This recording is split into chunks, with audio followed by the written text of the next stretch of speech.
Hello and welcome to the final day of the Pokemon Too Many Types 2 playthrough. We'll start the first day in Evergrande City, even though we did go to the Victory Road, but literally nothing of importance happened there, so we're gonna start here. I have one more battle before I can actually go challenge the Elite Four, and that's a battle against Saf at Mach 6. For the most part, his battle is fine. His Maushold will go down to Strider's Hop-Hop. I couldn't find an amazing answer for his Basculete Legion, so Strider stays in to defeat it. Next is his Oricorio. I counter with Muerte, who is faster, so it really comes down to his second Hurricane hitting, or hoping a confused Oricorio hits itself. He then sends out Houndstone. Luckily, I recently taught Honey Laser Beam, so it can quickly take care of him. Obviously, his final Pokemon is Meowscarada.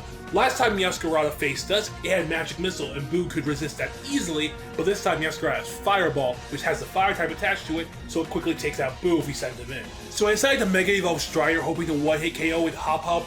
Didn't work out, but we did cover Paralysis, making Widow faster than Meowscarada so we could get the win with the Wedding Cake. With Saf's defeat, we go and challenge the Elite Four and meet the first member, May. May was my first semi-wall. Her first few mons are fine. Meganium goes down to one Wedding Cake, and Felix takes out Widow but has to recharge, giving Muerte a clean kill. Next is her Aegislash. It quickly falls to Chomper, and then we run into the first problem, Grimmsnarl. Grimmsnarl has the Uno Reverse type, which flips the type chops on its head, making it super effective, not very effective, and vice versa. My first answer was Muerte, and that does work, but we're really banking on Hurricane hitting.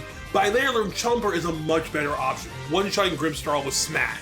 Her final Pokemon is the Mega Evolved Deoxys. This thing is really scary, being the Space and Crab type. It can take care of most of my team very quickly. Except for Honey, who recently got a Mega Stone, and after Mega Evolving him, I'm able to take out Deoxys, defeating May. Up next was Mario Jumpman Mario, who was really easy. I was kind of surprised after May that I could basically one-shot his entire team with Stomping Tantrum. P. Piranha would sometimes live and hit Boo with a Wedding Cake. If that happened, we just had to hope Mega Probopass didn't hit a Zapcan. And even if he did, it wouldn't really matter because a lot of our team members could take care of Probopass. Next is Kiernan, who threw me into one of my greatest fears, actually playing competitive Pokemon. My team gets set to level 50 and he only has 4 Pokemon, but he's easily the hardest member in my opinion. My plan for him was truly just random bullshit go because I don't think I came up with a genuine strategy.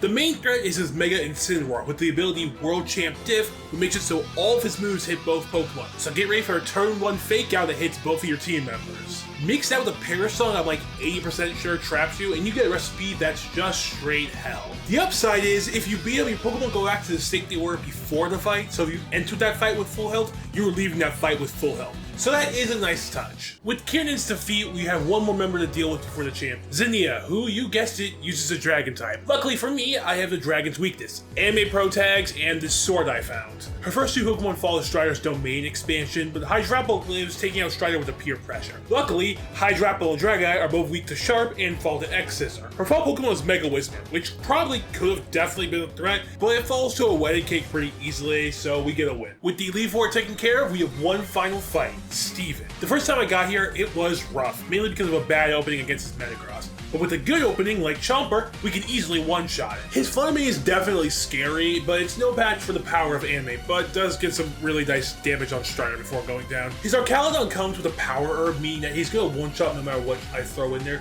So I sacrificed Muerte so I can safely switch into Chomper and get an Earthquake off one-shotting him. His Goldangle has Bolt Beam, which feels like one of the strongest moves in this game, and it takes out Widow, but luckily Strider is faster and is able to domain expansion on him, taking him out. As Chomper falls to Melmetal, I only have 1 Pokemon left, that being the Mega Evolved Strider, and he can take out Melmetal with ease with how low its health was. But if I don't one-shot this Roaring Moon, I definitely lose. Luckily, with its typing, it's very weak to Anime, so we take it out, get the win, and become the champion of the Hoenn region once again. Hi, thank you so much for watching. This has been a really fun playthrough. God, Too Many Types did kick my ass a lot, but I definitely still enjoyed it, and even if the Elite Four was really frustrating at first.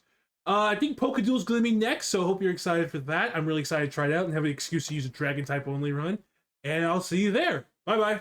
I always forget to do it on this side. Bye. Goodbye. Goodbye.